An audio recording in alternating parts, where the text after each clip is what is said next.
Gym केल्यामुळे मसलवरती जो load दिला जातो तो वेगळ्या पद्धतीने दिला जातो. त्याला सायन्सच्या भाषेमध्ये कॉन्सेंट्रिक आणि इसेंट्रिक लोड म्हणू शकतो.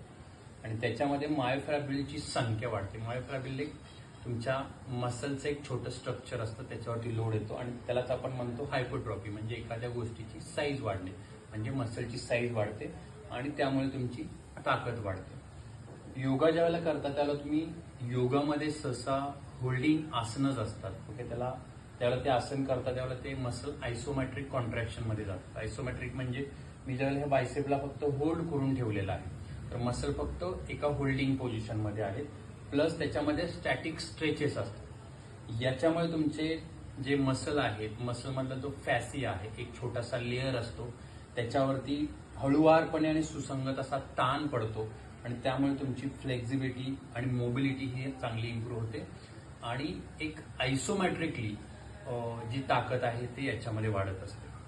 बऱ्याच वेळेला असं म्हणतात की जिम केल्यामुळे तुमची बॉडीमध्ये स्टिफनेस वाढतो, ओके, फ्लेक्झिबिलिटी कमी होते, मोबिलिटी कमी होते.